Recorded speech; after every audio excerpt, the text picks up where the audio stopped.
सभी मित्रों का स्वागत है। विज्ञान भैरव तंत्र पार्ट 4। और आज हम हैं 107वें दिन में। और पेज नंबर है 108।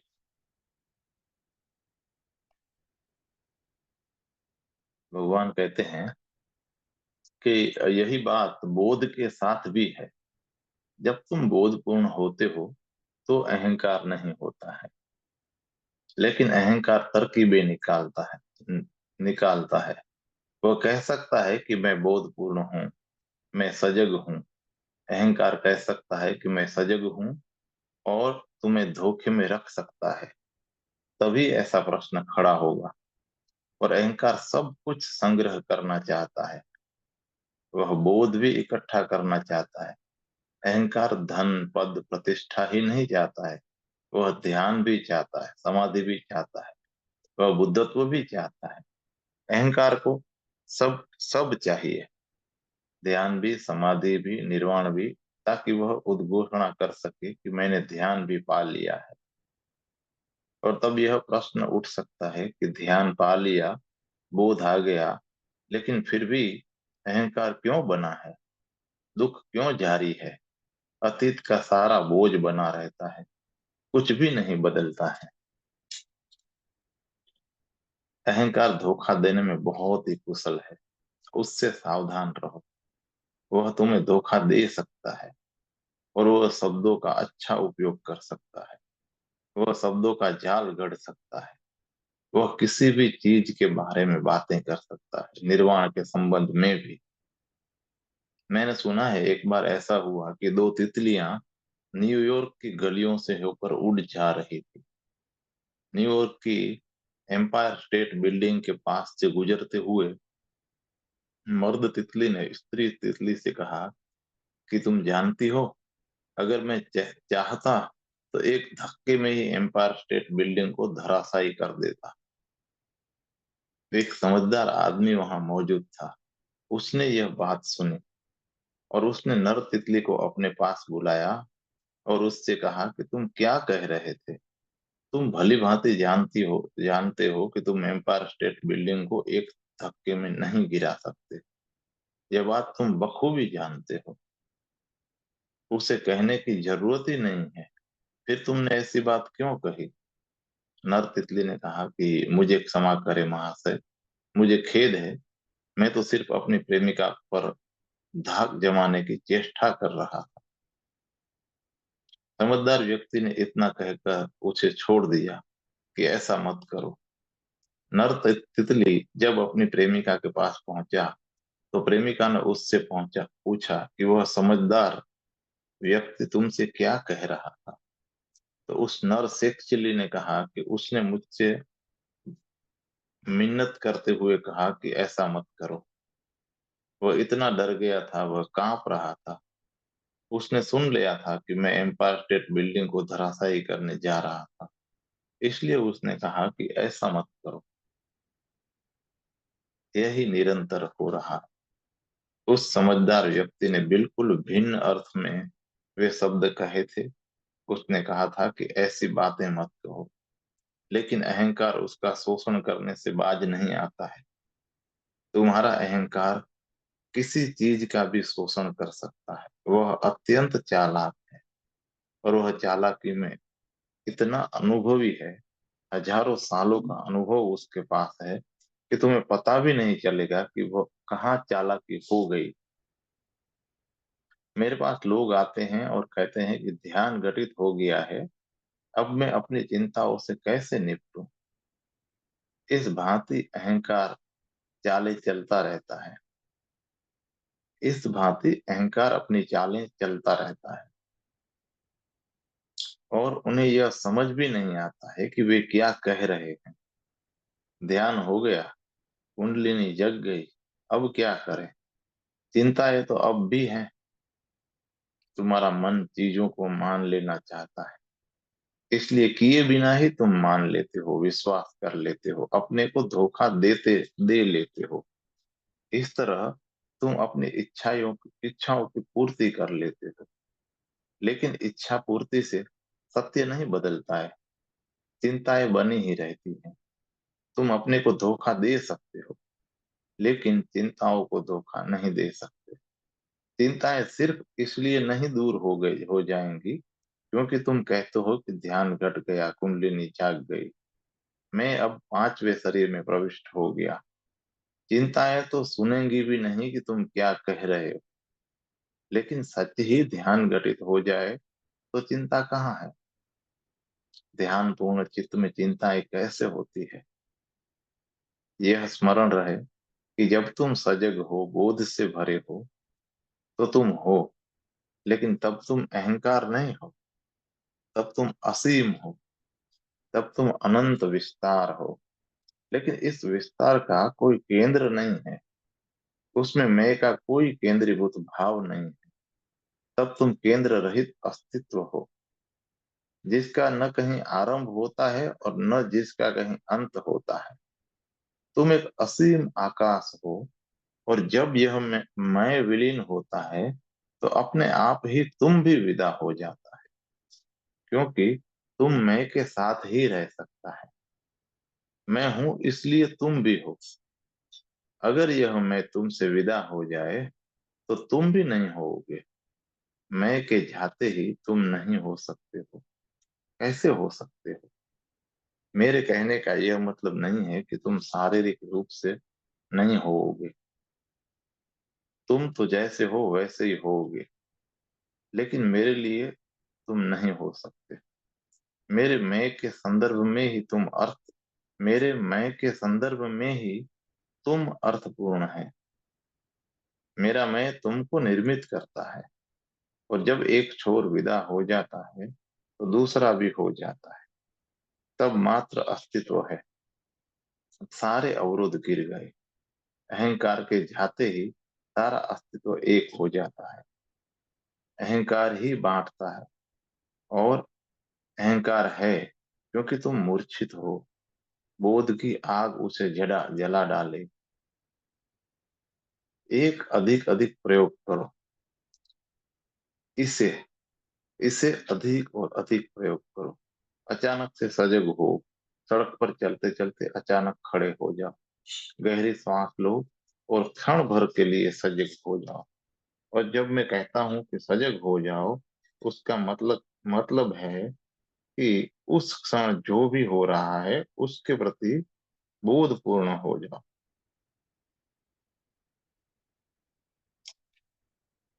सड़क पर शोरगुल है, लोगों की आवाज है, उसकी बातचीत है, चारों तरफ जो कुछ भी हो रहा है उस सब के प्रति बोधपूर्ण हो जाओ। बस होश पूर्ण हो जाओ। उस क्षण तुम नहीं हो, सिर्फ अस्तित्व और उसका सौंदर्य है। तब यातायात का शोरगुल शोरगुल नहीं रह जाता है, वह उपद्रव नहीं मालूम पड़ता है, क्योंकि अब उसका प्रतिरोध करने वाला, उससे लड़ने वाला कोई नहीं रहा। वह आवाज तुम्हारे पास आती है और गुजर जाती है। वह सुनी जाती है और खो जाती है। वह आती है और गुजर जाती है। अब कोई बाधा नहीं है जिससे वह टकराए। अब वह तुम में कोई घाव नहीं बना सकती है, क्योंकि सारे घाव अहंकार में बनते हैं। वह गुजर जाएगी, क्योंकि टकराने के लिए कोई अवरोध न रहा, कोई संघर्ष न रहा, कोई उपद्रव नहीं होगा। स्मरण रहे, सड़क का शोरगुल उपद्रव नहीं है। वह उपद्रव तो तब बनता है जब तुम उससे लड़ने लगते हो, जब तुम्हारी एक बंधी बंधाई धारणाएं होती है। वह उपद्रव है। जब तुम उसे स्वीकार कर लेते हो तो वह आता है और चला जाता है, और तुम्हारा स्नान हो जाता है। तुम ज्यादा ताजा होकर निकलते हो, और तब तुम्हें कुछ भी थकाता नहीं। एक ही चीज थकाने वाली है जो तुम्हारी शक्ति को चूसती रहती है, और वह है प्रतिरोध, जिसे हम अहंकार कहते हैं। लेकिन हम कभी इसे इस ढंग से नहीं देखते हैं। अहंकार ही हमारा जीवन बन गया है, जीवन भर का सार सूत्र बन गया है।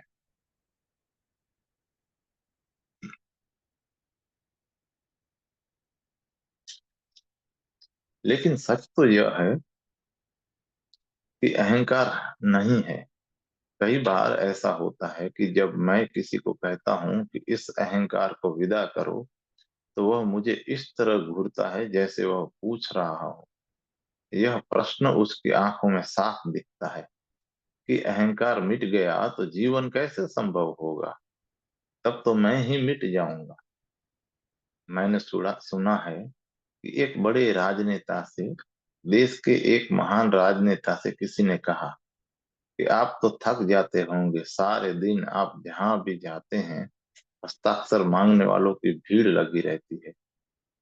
राजनेता ने कहा कि मेरी तो करीब करीब जान ही निकल जाती है। लेकिन यह आधा सत्य है। राजनेता ने कहा कि मेरी तो करीब करीब जान ही निकल जाती है, लेकिन यह सत्य आधा है। वह राजनेता निश्चित ही बहुत ईमानदार आदमी, बहुत दुर्लभ आदमी रहा होगा। उसने कहा कि मेरी तो करीब करीब जान निकल जाती है, लेकिन करीब करीब भी। अगर मेरे हस्ताक्षर मांगने वाला कोई न हो तो मेरी पूरी की पूरी जान निकल जाएगी। यह निरंतर भीड़ मुझे करीब करीब मार डालती है। लेकिन दूसरी बात ज्यादा खतरनाक होगी। अगर कोई व्यक्ति मेरे हस्ताक्षर लेने ना आए तो मेरी तो बिल्कुल ही जान निकल जाएगी। तो अहंकार कितना ही थकाने वाला क्यों न हो, तुम्हें लगता है कि वही तुम्हारा जीवन है, और अगर अहंकार चला जाए तो तुम्हारे हिसाब से जीवन भी चला जाएगा। तुम सोच भी नहीं सकते कि जीवन तुम्हारे बिना कैसे हो सकता है। तुम्हारे मैं के केंद्र बिंदु के बिना जीवन कैसे चल सकता है। एक तरह से यह बात तर्क संगत है, क्योंकि हम कभी अहंकार के बिना नहीं रहे हैं। हम तो उसके माध्यम से ही जीते हैं। हम तो उसके साथ ही रहते आए हैं। हम तो एक ही तरह के जीवन से परिचित हैं जो अहंकार पर आधारित है। हमें इससे भिन्न किसी जीवन का पता नहीं है। और क्योंकि हम अहंकार के माध्यम से जीते हैं, इसलिए वस्तुतः हम जी ही नहीं पाते। हम सिर्फ जीने के लिए संघर्ष करते हैं। हमें कभी जीवन का स्पर्श अनुभव नहीं हुआ है। वह सदा हमारे आसपास से निकल जाता है। जीवन सदा मिलता मिलता सा लगता है। वह सदा हमारी आशा में होता है कि कल या अगले क्षण वह मिलेगा और हम जिएंगे। लेकिन वह कभी नहीं मिलता है। वह कभी उपलब्ध नहीं होता है। जीवन सदा आशा बना रहता है, सपना बना रहता है, और हम चलते रहते हैं। और चूंकि वह मिलता नहीं है, हम और तेज तेज चलते हैं। यह बात भी तर्क संगत है। जब हमें जीवन नहीं घटित होता है तो मन एक ही बात सोच सकता है कि हम काफी तेज नहीं चले। वह कहता है कि तेज चलो, जल्दी करो। एक बार ऐसा हुआ कि एक बड़े वैज्ञानिक टी एच हक्सले लंदन में कहीं व्याख्यान देने जा रहे थे।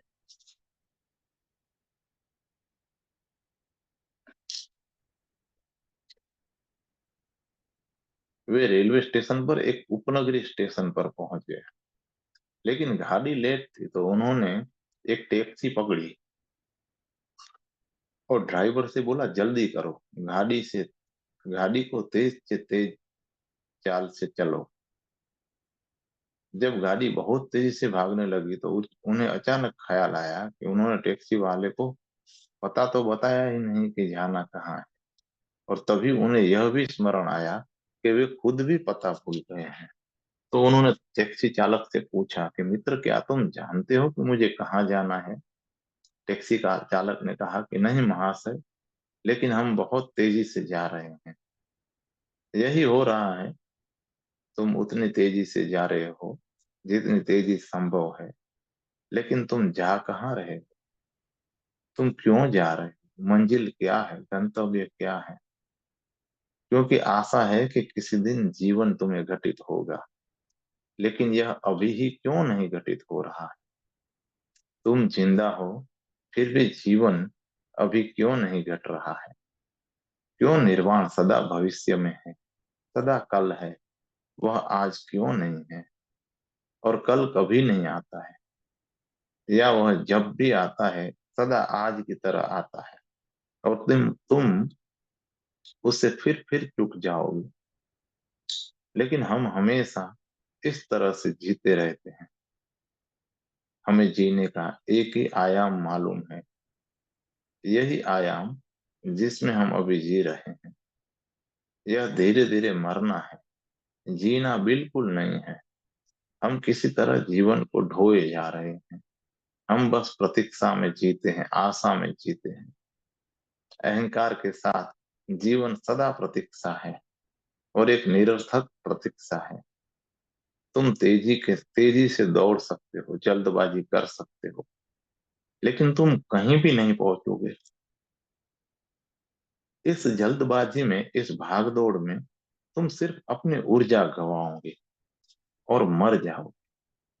और तुम यह बहुत बार कर चुके हो। तुम निरंतर जल्दबाजी में रहे हो, और इस जल्दबाजी से सतत अपनी ऊर्जा गंवाते रहे, और तब मृत्यु के अतिरिक्त कुछ भी हाथ नहीं आता है। तुम जीवन के लिए दौड़ रहे हो, और सिर्फ मृत्यु हाथ आती है, और कुछ भी नहीं। लेकिन मन सिर्फ एक ही आयाम का आदि रहा है। उसे एक ही मार्ग का पता है, और यह कोई मार्ग भी नहीं है, सिर्फ मार्ग जैसा भासता है। लेकिन मन कहेगा कि यदि अहंकार नहीं रहेगा तो जीवन कहाँ रहेगा। लेकिन मैं तुमसे कहता हूं कि अगर अहंकार है तो जीवन की कोई संभावना नहीं, केवल जीवन का आश्वासन है। अहंकार आश्वासन देने में अत्यंत कुशल है। वह निरंतर तुम्हें आश्वासन देता रहता है, और तुम इतने मूर्छित हो कि कोई आश्वासन पूरा नहीं होता है, और फिर भी तुम भरोसा कर लेते हो। जब भी कोई नया आश्वासन दिया जाता है, तुम फिर विश्वास कर लेते हो। पीछे लौट कर देखो, अहंकार ने कितने आश्वासन दिए हैं, और मिला कुछ भी नहीं। सभी आश्वासन व्यर्थ गए। लेकिन तुम कभी पीछे मुड़कर नहीं देखते हो, तुम कभी हिसाब नहीं करते हो। जब तुम बच्चे थे तो जवानी का आश्वासन मिला था कि जब जवान होगे तो जीवन उपलब्ध होगा। हर कोई यही कहता था, और तुम भी मानते थे कि जवान होने पर जो भी मिलना है सब मिल जाएगा। अब वे दिन भी गुजर गए, और कोई आश्वासन पूरा नहीं हुआ है। लेकिन तुम भूल गए हो, तुम आश्वासनों की बात भूल गए हो, और यह भी भूल गए हो कि वे पूरे नहीं हुए। पीछे मुड़कर देखना इतना दुखदाई है कि तुम कभी नहीं देखते। और अब तुम बुढ़ापे की आशा कर रहे हो। तुम सोचते हो कि बुढ़ापे में संन्यास घटित होगा, ध्यान घटित होगा, और सारी चिंताएं विदा हो जाएंगी। तुम उम्मीद में हो कि बुढ़ापे में, जब तुम्हारे बच्चे विश्वविद्यालय में पहुंच चुकेंगे और सब कुछ व्यवस्थित हो जाएगा, तुम पर कोई दायित्व नहीं रहेगा, तो तुम परमात्मा की खोज में लगोगे। तुम्हें भरोसा है कि बुढ़ापे में चमत्कार घटित होगा। यह होने वाला नहीं है, क्योंकि आशा से कोई चमत्कार नहीं घटता है। अहंकार के आश्वासन से कुछ भी नहीं होता। चमत्कार अभी घट सकता है, चमत्कार अभी ही घट सकता है, लेकिन उसके लिए अत्यंत तीव्र बोध की, सघन जागरूकता की जरूरत है, ताकि तुम सारे आश्वासनों को, सभी आशाओं को, सभी भविष्य की योजनाओं को, सभी सपनों को अलग रख सको, और अभी और यहीं प्रत्यक्ष देख सको जो तुम हो।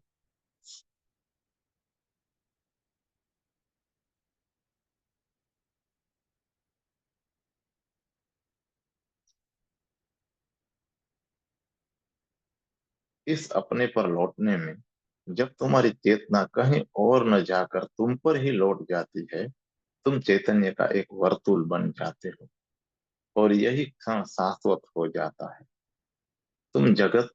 तुम सजग और बोधपूर्ण हो। उस सजगता में, उस बोध में कोई मैं नहीं है, मात्र अस्तित्व है, मात्र होना है। और उस बोध से ही सरलता का जन्म होता है। सरलता लंगोटी लगाना नहीं है, गरीबी में रहना सरलता नहीं है, भिखारी होने में सरलता नहीं है। वे तो बहुत जटिल और चालाक चीजें हैं, वे बहुत हिसाब किताब की चीजें हैं। सरलता तभी आती है जब तुम एक सहज जीवन को उपलब्ध होते हो, जिसमें कोई मैं नहीं होता। उससे ही सरलता का जन्म होता है। तुम विनम्र होते हो। ऐसा नहीं है कि तुम सरलता का अभ्यास करते हो, क्योंकि जनित सरलता कभी सरलता नहीं हो सकती। अभ्यास से जन्मी सरलता प्रच्छन्न अहंकार है। सरलता आती है अगर तुम बोधपूर्ण हो, तो सरलता तुमसे प्रवाहित होने लगती है। तुम विनम्र हो जाते हो। यह विनम्रता किसी अहंकार से विपरीत नहीं, क्योंकि अहंकार के विपरीत साधी गई विनम्रता दूसरे ढंग का अहंकार ही होगी। और यह अहंकार ज्यादा सूक्ष्म होगा, ज्यादा खतरनाक होगा और ज्यादा जहरीला होगा। सच्ची विनम्रता अहंकार के विपरीत नहीं होगी, वह अहंकार की अनुपस्थिति होगी, मात्र अनुपस्थिति। अहंकार विलीन हो गया, तुम अपने घर आए और तुमने ध्यान लिया कि अहंकार नहीं है। तब सरलता का जन्म होता है, तब विनम्रता का उदय होता है। यह सरलता और विनम्रता स्वतः प्रवाहित होती है। तुम्हें उनके लिए तुमने उनके लिए कुछ किया नहीं है। वे तो उप उत्पत्तियां हैं, प्रगाढ़ बोध की उप उत्पत्तियां हैं। तो इस तरह का प्रश्न मूढ़तापूर्ण है। अगर तुम्हें लगता है कि बोधपूर्ण हो और फिर भी मैं बना है, तो भली भांति जानना कि तुम्हें बोध नहीं घटा। तो बोध के लिए प्रयत्न करो, बोधपूर्ण बनो। और बोध की पहचान यह है कि जब तुम बोधपूर्ण होते हो, तो मैं नहीं होता। जब तुम बोधपूर्ण होते, मैं नहीं पाया जाता है। और यही एकमात्र पहचान है। एक और प्रश्न है कि एक दिन आपने ऑब्जेक्टिव पश्चिमी संस्कृति और सब्जेक्टिव पूर्वीय संस्कृति के असंतुलन के विषय में हमें समझाया। आपने यह भी बताया कि अब तक किसी भी संस्कृति में समग्र मनुष्य स्वीकृत नहीं है। तो क्या आप कभी भविष्य में ऐसी संस्कृति के आने का अनुमान करते हैं, जो मनुष्य को उसकी समग्रता में स्वीकार करेगी और ऑब्जेक्टिव और सब्जेक्टिव दोनों पहलुओं से उसे विकसित होने का अवसर देगी?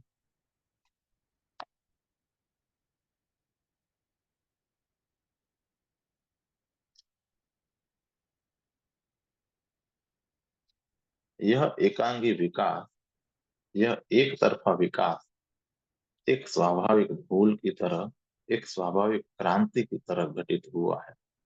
इस स्वाभाविक भ्रांति को समझने की कोशिश करो, क्योंकि इस पर बहुत सी चीजें निर्भर हैं। जब भी कोई बात कही जाती है, उसका विपरीत पक्ष अपने आप ही स्वीकृत हो जाता है। जब भी कुछ चीज कही जाती है, उसका विपरीत पक्ष अब साथ ही साथ अस्वीकृत हो जाता है। अगर मैं कहता हूं कि ईश्वर भीतर है, तो ईश्वर बाहर है, यह बात अस्वीकृत हो जाती है। हालांकि मैंने इसका उल्लेख भी नहीं किया है। लेकिन अगर मैं कहता हूं कि ईश्वर बाहर है, तो ईश्वर भीतर है, यह बात अस्वीकृत हो गई। अगर मैं कहता हूं कि शांत होने के लिए तुम्हें भीतर जाना होगा, तो उसमें यह बात निहित है कि अगर तुम बाहर जाओगे तो कभी शांत न होगे। तो भाषा में जो भी कहा जाता है, वह सदा ही किसी चीज का अस्वीकार हो जाता, इनकार हो जाता है। इसका अर्थ है कि भाषा कभी पूरे जीवन को नहीं समाहित कर सकती है। और अगर तुम पूरे जीवन को भाषा में कहने की चेष्टा करोगे तो भाषा अतर्क्य हो जाएगी, बेबूझ हो जाएगी। अगर मैं कहूं कि ईश्वर भीतर है और ईश्वर बाहर है तो वह वक्तव्य अर्थहीन होगा। अगर मैं कहूं कि चाहे तुम बाहर जाओ चाहे भीतर जाओ शांति उपलब्ध होगी, तो उसमें कोई अर्थ नहीं रहेगा, क्योंकि मैं दोनों विपरीत बातें एक साथ कह रहा हूँ, इकट्ठा कह रहा हूँ, और वे एक दूसरे को काट देती हैं। और कुछ भी कहना नहीं कहना जैसा हो जाता है। यह प्रयोग भी किया गया है। यह प्रयोग भी कई बार हुआ है कि समस्त जीवन को भाषागत अभिव्यक्ति दी जाए, भाषा में प्रकट किया जाए, लेकिन यह प्रयोग भी सफल नहीं हुआ है। वह सफल हो नहीं सकता। तुम कहने का प्रयत्न कर सकते हो, लेकिन तब तुम्हारे वक्तव्य बेबूझ हो जाते हैं। तब उनमें कोई अर्थ नहीं रहता है। तर्क के अपने नियम हैं जिन्हें पूरा करना जरूरी है, और भाषा तर्क से चलती है। तुम मुझसे पूछते हो कि क्या आप यहाँ हैं। यदि मैं कहूँ कि हाँ, एक अर्थ में मैं यहाँ हूँ और एक अर्थ में मैं नहीं हूँ, या यदि मैं हाँ और नहीं दोनों एक साथ कहूँ, तो क्या होगा। यदि तुम मुझे प्रेम करते हो तो तुम मुझे रहस्यवादी संत कहोगे, और यदि प्रेम नहीं करते तो पागल कहोगे, क्योंकि दोनों बातें एक साथ कैसे हो सकती है। या तो मैं यहाँ हूँ तो मुझे हाँ कहना चाहिए, और या मैं यहाँ नहीं हूँ तो मुझे नहीं कहना चाहिए। लेकिन यदि मैं हाँ और नहीं दोनों एक साथ कहता हूँ तो मैं भाषा की तर्क व्यवस्था के बाहर छलांग लगा रहा हूँ। भाषा सदा विकल्प है, भाषा सदा एक प्रकार से चुनाव है। यही कारण है कि सभी संस्कृतियां, सभी समाज, सभी सभ्यताएं एकांगी हो जाती है, और कोई भी संस्कृति भाषा के बिना नहीं रह सकती है। सच तो यह है कि भाषा ही संस्कृति को निर्मित करती है, और मनुष्य ही एकमात्र पशु है जिसके पास भाषा है। इसलिए केवल मनुष्य ही संस्कृति या समाज या सभ्यता निर्मित करता है। कोई अन्य पशु संस्कृति, समाज या सभ्यता नहीं निर्मित करता है। और भाषा के साथ चुनाव प्रवेश कर जाता है, और चुनाव के साथ असंतुलन आता है। ध्यान रहे, कोई पशु असंतुलित नहीं है, सिर्फ मनुष्य असंतुलित है। सभी पशु अत्यंत संतुलन में जीते हैं। पशु ही नहीं, पेड़ पत्थर सब कुछ असंतुलित है, सिर्फ मनुष्य सब कुछ संतुलित है, सिर्फ मनुष्य असंतुलित है। समस्या क्या है। समस्या यह है कि मनुष्य भाषा के माध्यम से जीता है, और भाषा चुनाव पैदा करती है। अगर मैं किसी को कहूं कि तुम सुंदर और कुरूप दोनों हो, तो इस वक्तव्य का कोई अर्थ नहीं होगा। कुरूप और सुंदर दोनों, तुम्हारा मतलब क्या है।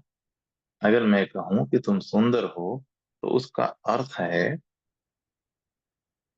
अगर मैं कहूं कि तुम कुरूप हो तो उसका भी अर्थ है। लेकिन अगर मैं कहूं कि तुम दोनों हो, सुंदर भी हो कुरूप भी हो, तो इसका कोई अर्थ नहीं है। लेकिन यथार्थतः ऐसा ही है। यथार्थतः न को केवल कोई कुरूप है, न केवल कोई सुंदर है। जहाँ जहाँ सौंदर्य है वहां वहां कुरूपता है। जहाँ जहाँ बुद्धि है वहां वहां मूढ़ता है। तुम्हें कोई बुद्धिमान व्यक्ति नहीं मिलेगा जो मूढ़ ना हो। तुम ऐसे मूढ़ व्यक्ति को नहीं खोज सकते जो साथ साथ बुद्धिमान भी ना हो। तुम्हारे लिए यह धारणा कठिन होगी, क्योंकि जब तुम कहते हो कि यह आदमी मूढ़ है, तब तुम खोज बंद कर देते हो। तुम बंद हो जाते हो। तुम द्वार दरवाजे बंद कर लेते हो। तुम कहते हो कि यह आदमी मूढ़ है। अब तुम उसकी बुद्धि के बारे में खोजबीन नहीं करोगे। और अगर तुम्हें उसकी बुद्धि का पता लगे तो तुम उसे स्वीकार नहीं करोगे। तुम कहोगे कि यह आदमी मूढ़ है, यह बुद्धिमान कैसे हो सकता है, यह असंभव है। कुछ गलत बात हो गई है, गलती से कुछ ठीक हो गया होगा, यह कुछ संयोग से हो गया होगा। वह बुद्धिमान नहीं हो सकता है। और अगर तुम निर्णय ले लेते हो कि यह आदमी बुद्धिमान है, तो तब उससे कुछ मूढ़ता हो जाती है। तो तुम उस पर ध्यान नहीं दोगे, या तुम कुछ सफाई दोगे, उसे बुद्धि संगत बनाओगे। जीवन तो एक साथ दोनों है, लेकिन भाषा विभाजन करती है, भाषा चुनाव है। और इस कारण प्रत्येक संस्कृति अपनी व्यवस्था निर्मित करती है, अपना चुनाव बनाती है। अतीत में पूर्व ने विज्ञान का विकास किया और प्रौद्योगिकी का विकास किया, वैज्ञानिक अनुसंधान का विकास किया। अतीत में पूर्व ने वह सब विकसित किया जो अब पश्चिम में विकसित हो रहा है।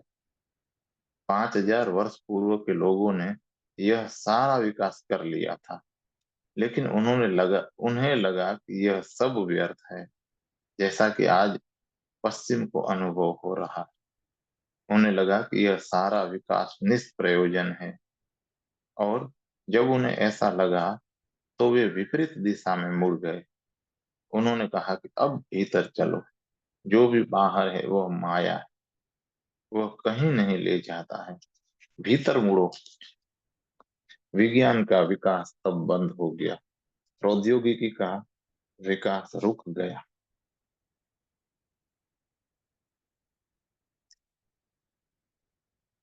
और इतना ही नहीं कि विकास रुक गया, जब वे भीतर मुड़े तो उन्होंने उस सब की निंदा शुरू कर दी जो बाहर था। उन्होंने कहा कि जो भीतर है वही जीने योग्य है, जो भी बाहर है उसे छोड़ो। वे संसार विरोधी हो गए, वे जीवन विरोधी हो गए। उन्होंने मात्र अध्यात्म को चुना, शुद्ध अध्यात्म को। लेकिन जीवन तो दोनों है। वस्तुतः यह कहना सही नहीं है कि जीवन दोनों है। जीवन एक है। जिसे हम पदार्थ कहते हैं वह अध्यात्म की एक अभिव्यक्ति है, और जिसे हम अध्यात्म कहते हैं वह पदार्थ की एक अभिव्यक्ति के अलावा कुछ नहीं है। जीवन तो एक है। भीतर और बाहर दो विरोधी चीजें नहीं हैं। वे एक ही अस्तित्व के दो छोर हैं। लेकिन जब भी कोई समाज एक विकल्प की अति पर पहुंच जाता है, और एक का चुनाव अति पर जाने को और एक का चुनाव अति पर जाने को बाध्य है, तो तुरंत दूसरे का अभाव उसे खलने लगता है। और जिसका अभाव है वह तुम्हें ज्यादा याद आता है, ज्यादा महसूस होता है।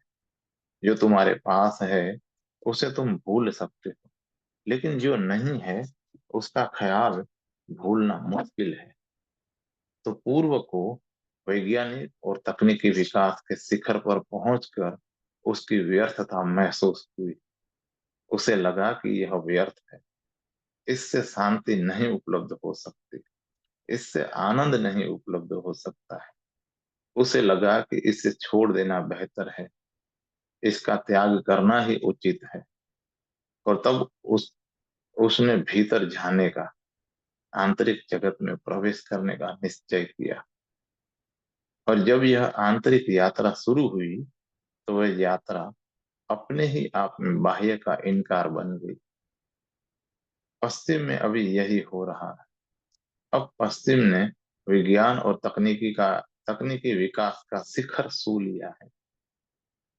उसे उसकी व्यर्थता महसूस होने लगी, और भारत दरिद्रता के अतल गर्त में उतर गया है।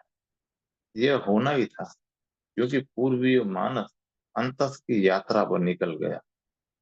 जब तुम बाह्य की उपेक्षा करके अंतर में प्रवेश करते हो, तो तुम्हारा दरिद्र होना निश्चित है, तुम्हारा गुलाम होना पक्का है।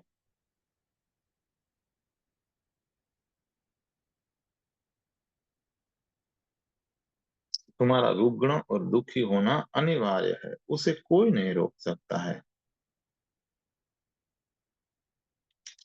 अब ध्यान में भारत की रुचि नहीं है। अब भारत अंतर यात्रा में उत्सुक नहीं है। अब यह देश मोक्ष और निर्वाण निर्वाण की खोज नहीं करना चाहता है। अब भारत का सारा रस आधुनिक टेक्नोलॉजी में। उसके विद्यार्थी इंजीनियर और डॉक्टर होना चाहते हैं। भारत की प्रतिभा आधुनिक टेक्नोलॉजी और परमाणु ऊर्जा की खोज में पश्चिम की ओर भागी जा रही है। और पश्चिम की प्रतिभा ध्यान सीखने के लिए, अंतर यात्रा में उतरने के लिए पूरब आ रही है। जहां तक बाह्य का संबंध है, पश्चिम ने सफलता का शिखर शिखर छू लिया है। मनुष्य के इतिहास में पहली दफा वहां मनुष्य बाह्य अंतरिक्ष की यात्रा पर निकला है, चांद पर पहुंचा है। लेकिन चांद पर पहुंचने से क्या होगा? आदमी तो दुखी का दुखी ही है। अब वे पूछते हैं कि इससे क्या होगा? हम चांद पर पहुंच भी गए तो क्या होगा? आदमी वही का वही है। चांद कोई सहायता नहीं कर सकता, क्योंकि तुम आदमी को पृथ्वी से चांद पर भी भेज दो तो वह वही का वही रहता है। तो बाह्य अंतरिक्ष की यात्रा किसी काम की नहीं लगती है, शक्ति का अपव्यय लगती है। कैसे भीतर की ओर मुड़ा जाए? अब पश्चिम के लोग पूर्व की ओर मुड़ रहे हैं और पूर्व पश्चिम की ओर मुड़ रहा है। लेकिन फिर वही चुनाव। अगर पश्चिम पूरी तरह पूर्व की ओर मुड़ जाए तो 2-3 सदियों में वह भी दरिद्र हो जाएगा। हिप्पियों को देखो, वे वही कर रहे हैं। अगर पश्चिम की नई पीढ़ी बिल्कुल हिप्पी हो जाए तो विज्ञान, प्रौद्योगिकी और उद्योगों के लिए कौन काम करेगा? कौन उस सभ्यता को संभालेगा जिसे पश्चिम ने इतने श्रम से हासिल किया है? जिसे हासिल करने में सदियां लगती हैं, उसे तुम एक पीढ़ी में गंवा दे सकते हो। अगर नई पीढ़ी इनकार कर दे और कहे कि हम विश्वविद्यालयों में नहीं पढ़ेंगे, तो तुम क्या कर सकते हो? पुरानी पीढ़ी कब तक जिएगी? 20 साल और सब कुछ समाप्त हो जाएगा। यदि नई पीढ़ी इनकार कर दे और कह दे कि हम विश्वविद्यालयों में नहीं पढ़ेंगे, तब सब समाप्त हो जाएगा। और वे सच में विश्वविद्यालय छोड़ रहे हैं। वे भाग रहे हैं। और वे कहते हैं कि जब प्रेम ही नहीं है तो फिर क्या प्रयोजन है बड़ी गाड़ियों का, बड़े महलों का, बड़ी प्रौद्योगिकी का? जब मन की शांति नहीं है तो क्या उपयोग है इस सारी धन दौलत का? जब जीवन ही नहीं है तो किस काम की है ये सुख सुविधा? इन्हें छोड़ो। तो 200 वर्षों के भीतर पश्चिम गरीबी के अतल गर्त में गिर सकता है। पूर्व में यह घटना घट चुकी है। महाभारत के समय में पूर्व करीब करीब वह तकनीक पूर्व में करीब करीब वह तकनीक मौजूद थी जो आज पश्चिम में दिख रही है। और फिर वह व्यर्थ सिद्ध हुई। और यदि भारतीय मानस टेक्नोलॉजी में लग जाए तो दो पीढ़ियों के भीतर धर्म यहाँ से विदा हो जाएगा। वैसे विदा हो ही चुका है। और ध्यान शब्द तिथि बाह्य मालूम पड़ेगा। तब तुम आंतरिक की चर्चा करोगे तो लोग सोचेंगे कि तुम होश में नहीं हो। वे कहेंगे कि कोई आंतरिक जैसी चीज ही नहीं है। भाषा के कारण ऐसा होता है। भाषा चुनाव है, भाषा विकल्प है। और मनुष्य का मन अति पर चला गया है। और जब वह एक विकल्प की अति पर जाता है तो दूसरा विकल्प खो जाता है। और दूसरे विकल्प के खोने के साथ उसके अनेक गुण भी खो जाते हैं। और जब वे खो जाते हैं, तुम्हें उनका अभाव महसूस होता है, तुम्हें उनकी कमी खलने लगती है। और तब तुम दूसरे विकल्प की अति पर चले जाते हो, जहाँ कुछ और खो जाता है। इसलिए कोई समग्र संस्कृति अब तक पैदा नहीं हो सकी। और वह तब तक नहीं पैदा होगी जब तक मनुष्य मौन होना नहीं सीखता है, जब तक मौन मानव मन का आधार नहीं बनता है। भाषा नहीं, मौन, क्योंकि मौन में तुम समग्र होते हो, भाषा में तुम समग्र नहीं होते। जब तक मनुष्यता भाषा के जरिए नहीं, मन के जरिए नहीं, वरन मौन के जरिए जीना नहीं शुरू करती, तब तक वह अपने प्राणों की समग्रता से नहीं जीती है। तब तक समग्र संस्कृति संभव नहीं है। समग्र मनुष्य ही समग्र संस्कृति का निर्माण कर सकता है। अभी तो मनुष्य खंडित है, विभाजित है और टूटा हुआ है। मनुष्य जो हो सकता है, उसे जो होना चाहिए, वह अभी उसका अंश भर है, एक अंश। मनुष्य अपनी संभावना का, अपनी क्षमता का एक खंड भर है। और ये खंडित मनुष्य एक खंडित समाज बनाते हैं। खंडित समाज सदा सदा से रहे हैं, लेकिन अब यह संभव मालूम पड़ता है कि हमें अतियों में डोलने की अपनी मूढ़ता का बोध हो जाए।